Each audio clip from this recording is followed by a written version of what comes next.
పనీర్ కొర్ర దోశ. సాధారణంగా మనము దోశలు రకరకాలుగా మనము చాలా ఎపిసోడ్స్లో మనం చేసుకున్నాం. కానీ పనీరు కొర్ర కలిపి ఎప్పుడు చేయలేదనుకుంటున్నాను నేను. ఈరోజు తెలుసుకుందాం.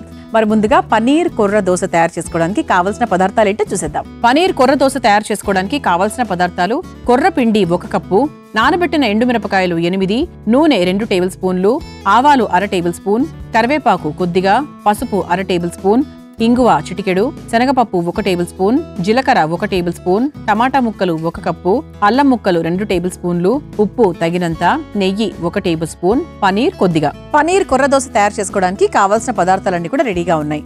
ఇక్కడ మనము పనీర్ని అలాగే కొర్రలు ఈ రెండింటినీ కూడా కలిపి దోశ తయారు చేయబోతున్నాం. సరే, రొటీన్ గా తినే దోశలు మనకెప్పుడు బోర్ కొట్టమనుకోండి, అఫ్ కోర్స్. అయినా కూడా కొంచెం హెల్దీగా ఉండడానికి ఎప్పుడు కూడా మనం ప్రయత్నిస్తూనే ఉండాలి. మరి ఈ రోజు నేను కొర్రల్ని అలాగే పనీర్ని కలిపి చేస్తున్నాను. సో కొర్రలే ఎందుకు తీసుకున్నాను అంటే, కొర్రల్లో చాలా రకాల విలువలు ఉంటాయి. ఓవరాల్ గా నర్వ్స్ ని స్ట్రెంగ్తన్ చేయడానికి మనకు కొర్రలు చాలా బాగా ఉపయోగపడతాయి. అంటే వారానికి ఖచ్చితంగా ఒక 3 రోజులు కొర్రలు తినమని చెప్తూ ఉంటారు. అలాగే ప్రెగ్నెంట్ లేడీస్ కి కూడా చాలా చాలా మంచిది తెలుసా. ఇక ఆ తర్వాత బరువు తగ్గాలనుకున్న వాళ్లకు, షుగర్ లెవెల్స్ కంట్రోల్ చేయడానికి, బీపీ లెవెల్స్ ని ఫ్లక్చువేట్ చేయకుండా ఉండడానికి ఇది చాలా బాగా హెల్ప్ అవుతుంది. అలాగే ఇక పనీర్ విషయానికి వస్తే, పనీర్ ఏంటి, మంచి కాల్షియము, చక్కగా ఎముకలు దృఢత్వంగా ఉండడానికి, క్యాలరీస్ తక్కువగా కావాలి అనుకున్న వాళ్ళకి, వెయిట్ మేనేజ్మెంట్ కోసం ప్రయత్నిస్తున్న వాళ్లకు పనీర్ అనేది చాలా చాలా చక్కటి ఒక ఔషధం లాంటిది. సో డైట్లో మీరు ఏ డైట్లో అంటే మీరు చపాతీ తీసుకున్నా, అన్నం తిన్నా, లేకపోతే ఏది తీసుకున్నా, ఉట్టిగా సాలెడ్ తీసుకున్నా కూడా పనీర్ని 100% యాడ్ చేసుకుంటారు. ఎందుకంటే అది తింటే మనకి అన్నీ వచ్చేస్తాయి అన్నమాట. కావాల్సినవన్నీ కూడా వచ్చేస్తాయి. గుడ్ ఫ్యాట్ వస్తుంది. పిల్లలకు పెద్దలకు అందరికీ మంచిది. మరి ఈ రెండింటినీ మిక్స్ చేసి మనము ఈరోజు దోశ తయారు చేయబోతున్నాం. అయితే నేను మీకు ఎక్స్ప్లెయిన్ చేస్తున్నా, ఒకసారి చూడండి. ఇది నేను తీసుకున్నది కొర్రపిండి. ఈ కొర్రపిండిలో నేను ఏం తీసుకున్నాను అంటే, కొర్రలు, కొంచెం అటుకులు, మినప్పప్పు, ఆ తర్వాత కొన్ని మెంతులు, వీటన్నిటిని కూడా నానబెట్టేసి చక్కగా రుబ్బేసుకొని ఇలా పిండిలాగా తయారు చేసి పెట్టాను. ఇది ఫర్మెంట్ కూడా అయింది మనకి. సో హాయిగా మనం చక్కగా వేసుకుంటే కూడా అద్భుతంగా వస్తాయన్నమాట దోశలు. అయితే ఫస్ట్ మనం ఏం చేద్దామంటే, దోశ పిండి రెడీగా ఉంది కాబట్టి అలా డ్రైగా దోశ పిండి మామూలుగా దోశ వేసుకొని తినే కన్నా కూడా ఒక చక్కటి పచ్చడిలాగా తయారు చేసుకొని అది మన దోశ మీద అలా చక్కగా రాసుకొని తింటే ఇంకా బాగుంటుంది. ఎందుకంటే మనం పనీర్ని కూడా యాడ్ చేస్తున్నాం కదా. ఉట్టి పనీర్ అలా తురిమేసి వేసేస్తే చప్పచప్పగా ఉంటుంది. దానికి కొంచెం మనం ఏదైనా రుచి యాడ్ చేయాలి ఆరోగ్యకరంగా. అది ఇప్పుడు యాడ్ చేద్దాం. ఫస్ట్ మనం ఏం చేద్దామంటే, ఒక ఇటువైపు పెనం పెట్టేసుకున్నాం కదా. సో మరోవైపు ఇంకో బాండి పెట్టేసుకున్నామండి. స్టవ్ వెలిగించేసుకుందాం.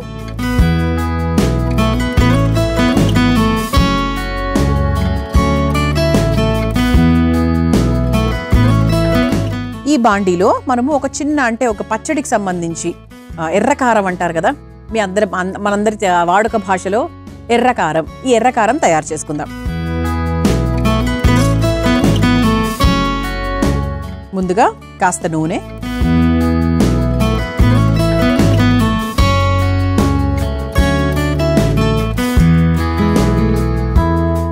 నూనె కొంచెం వేడెక్కిన తర్వాత ఇందులో ఏమేం వేస్తున్నాను అనేది మీరు కరెక్ట్గా అబ్జర్వ్ చేసుకొని నేర్చుకోండి. ఈ ఎర్రకారం సాధారణంగా దోశకే బాగుంటుంది. ఇంక ఇది వేరే పచ్చడిలాగా దాన్ని మీరు ఉపయోగించాలని చూడకండి. కేవలం నేను ఇది దోశకు ఎర్రకారం లాగానే వాడుతున్నాను. నూనె కాస్త వేడెక్కిన తర్వాత ఆవాలు, ఇది కొంచెం సిమ్లో పెట్టేసుకుందాం. ఆ తర్వాత కాస్త జీలకర్ర, కొంచెం జీలకర్ర ఎక్కువ వేసుకోవచ్చు ఆవాల మీద. ఆ తర్వాత ఘాటుకు చక్కగా అల్లం ముక్కలు, ఆ తర్వాత కొంచెం శనగపప్పు, ఇవి ఒక్కసారి వేయించేసుకుందాం.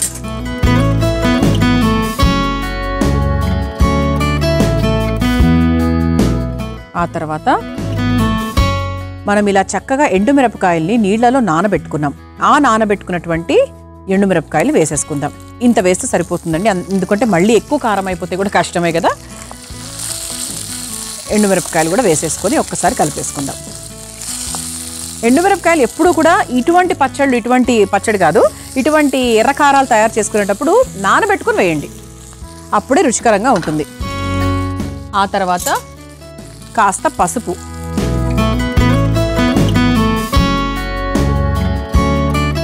ఆ తర్వాత టొమాటో ముక్కలు, సన్నగా తరుక్కున్న టొమాటో ముక్కలు,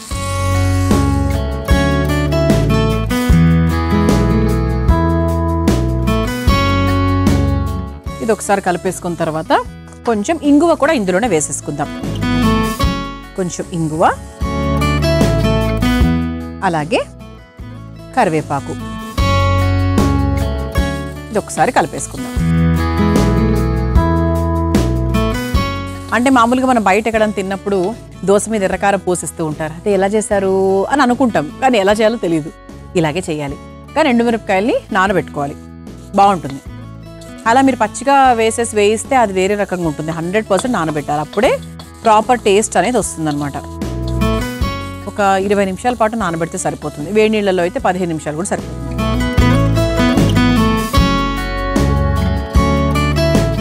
ఇందులో కూడా మనం కొంచెం ఉప్పు వేసుకుందాం. ఇది రుబ్బుకునైనా కూడా వేసుకోవచ్చు, ఇలా డైరెక్ట్గా అయినా కూడా వేసుకోవచ్చు. కొంచెం ఉప్పు వేసేసుకున్నాం.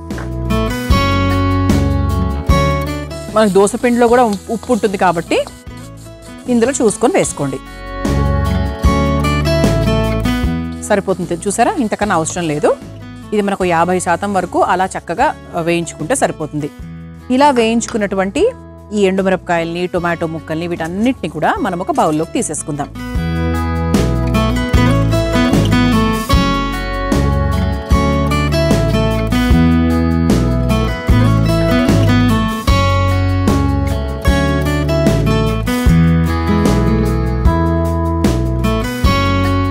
చూసారా, ఈ రకంగా మనం అన్నీ కూడా పప్పులు, ఎండుమిరపకాయలు, టొమాటో ముక్కలు, అల్లం ముక్కలు ఇవన్నీ కూడా మనం చక్కగా వేయించేసుకున్నాం. దీంట్లో ఒక్క పిసరు నీళ్లు పోసుకుంటే సరిపోతుందండి. అంటే మనము రుబ్బుకునేటప్పుడు మనకే క్లారిటీ ఉంటుంది ఎంత వేయాలి ఏంటి అని.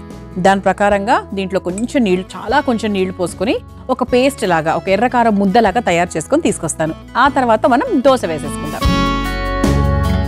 చూసారా, ఇలా చక్కగా రుబ్బుకుంటే మనకు చక్కగా రంగు కూడా, మనకి ఎండుమిరపకాయల రంగు ఎంత బాగా తెలుస్తుందో.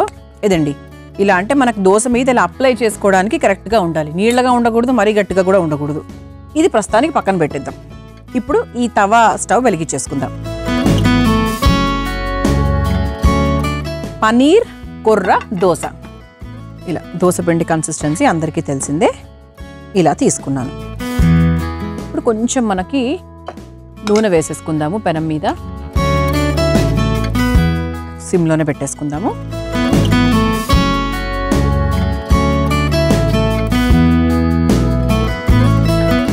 ఇప్పుడు మనం తయారు చేసుకున్న కుర్రపిండితో దోశ వేసేసుకుందాం.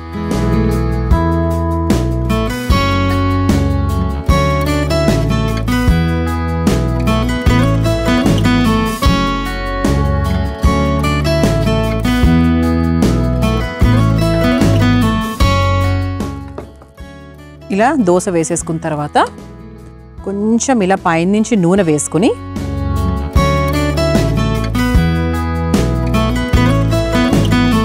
సో చక్కగా, అంటే మనం అటుకులు అన్నీ వేసుకున్నాం కాబట్టి అద్భుతంగానే వస్తాయి మనకు దోశల విషయంలో టెన్షన్ ఏం లేదు. చూసారా, ఇలా చక్కగా అంత కాలిపోయింది కాబట్టి ఇప్పుడు మనం ఏం చేద్దామంటే ఈ ఎర్రకారంను ఇలా వేసుకొని స్ప్రెడ్ చేసుకుందాం.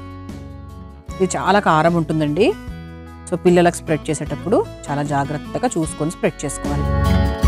పిల్లలు తింటున్నప్పుడు కొంచెం తక్కువ స్ప్రెడ్ చేసుకోండి, అంతే, సింపుల్. మీడియంగా ఉంటే వాళ్ళు ఎంజాయ్ చేస్తారు ఆ మీడియం స్పైసీనెస్ని. బాగా కారం తినే అలవాటు ఉన్న వాళ్ళు ఇష్టం వచ్చినట్టు పూసుకోవచ్చు. ఇలా చక్కగా కావాల్సినంత కారం వేసుకోవచ్చు, బాగా కారం తినేవాళ్ళు అయితే. ఇప్పుడు ఇదిగోండి పనీర్ ఇప్పుడు తీసా నేను. చివర్లో ఇలా గ్రేటర్ ఉపయోగించి ఇలా కూడా గ్రేట్ చేసుకోవచ్చు పనీర్ని. లేదు అంటే మెత్తగా ఉంది పనీరు, గ్రేట్ చేయడానికి కష్టంగా ఉంది అంటే హ్యాపీగా చేతితో చిదుముకొనైనా కూడా వేసుకోవచ్చు. దీని మీద కావాల్సింటే మీ పిల్లలకి ఇష్టమైతే కాస్త చీజ్ కూడా వేసుకోవచ్చు, బాగుంటుంది. చివరిగా మనం కాస్త నెయ్యి వేసుకుందాం. ఇలా పనీర్ అంతా వేసిన తర్వాత కొంచెం పైనుంచి కాస్త, అంటే ఒక బటర్ ఫీల్లో మనం వెన్న వేసే బదులుగా కాస్త నెయ్యి వేసామంటే ఇంకా అసలు అద్భుతంగా ఉంటుందన్నమాట. కొంచెం ఇలా ట్యాప్ చేసుకోవాలి, అంటే కొంచెం అంటుకుంటుంది. ఓకే, మనకు బాగా వేగింది. ఓకే, సో మనం ఇటువైపు తిప్పాల్సిన అవసరం ఏమీ లేదు. దీన్ని మాత్రం కొంచెం ఇలా మడిచేద్దాం. అంటే మన కుర్ర దోశలో పనీర్ కూడా వేసామని తెలియాలి కదా, అందుకనమాట. ఇలా తయారైన చక్కటి పనీర్ కుర్ర దోశను ఒక ప్లేట్లోకి తీసేసుకుందాం. వావ్, ఇలా కొర్రలతో కూడా ఇంత కరకరలాడుతూ అద్భుతంగా వస్తుందా అని అనుకుంటున్నారు కదా, వస్తుంది ఖచ్చితంగా. అంటే సమపాళాల్లో మనం అటుకులు, మెంతులు ఇవన్నీ వేసుకుంటే గనక చాలా చాలా బాగా వస్తుంది. సో ఇలా పనీర్ అవన్నీ కూడా మనం వాడుకొని చేసుకుంటున్నాం కాబట్టి ఆరోగ్యానికి కూడా చాలా మంచిది. మరి మన పనీర్ కొర్ర దోశ మీరు తయారు చేసుకోవాలంటే కావాల్సిన పదార్థాలు, తయారు చేసుకునే విధానం మరొకసారి చూసేయండి. పనీర్ కొర్ర దోశ తయారు చేసుకోవడానికి కావాల్సిన పదార్థాలు: కొర్ర పిండి 1 కప్పు, నానబెట్టిన ఎండుమిరపకాయలు 8, నూనె 2 టేబుల్ స్పూన్లు, ఆవాలు 1/2 టేబుల్ స్పూన్, కరివేపాకు కొద్దిగా, పసుపు 1/2 టేబుల్ స్పూన్, ఇంగువ చిటికెడు, శనగపప్పు 1 టేబుల్ స్పూన్, జీలకర్ర 1 టేబుల్ స్పూన్, టమాటా ముక్కలు 1 కప్పు, అల్లం ముక్కలు 2 టేబుల్ స్పూన్లు, ఉప్పు తగినంత, నెయ్యి 1 టేబుల్ స్పూన్, పనీర్ కొద్దిగా. పనీర్ కొర్ర దోశ తయారు చేసుకునే విధానం: ఒక బాండీలో నూనె వేసి వేడైన తర్వాత ఆవాలు, జీలకర్ర, అల్లం ముక్కలు, శనగపప్పు, నానబెట్టుకున్న ఎండుమిరపకాయలు, పసుపు, టొమాటో ముక్కలు, కాస్త ఇంగువ, కరివేపాకు, ఉప్పు వేసి వేయించిన తర్వాత ఒక బౌల్లోకి తీసుకొని మెత్తగా రుబ్బుకోవాలి. ఇప్పుడు స్టవ్ వెలిగించి తవ్వ పెట్టి అందులో నూనె వేసి వేడైన తర్వాత సిద్ధం చేసుకున్న కొర్ర దోశ పిండిని వేసి దోశలాగా వేసుకొని ముందుగా రుబ్బుకున్నటువంటి కారం చట్నీని ఆ దోశపై రాసి పనీర్ తురుమును వేసి నెయ్యి వేసి కాల్చుకొని ఒక సర్వింగ్ ప్లేట్లోకి తీసుకుని సర్వ్ చేసుకుంటే పనీర్ కొర్ర దోశ రెడీ.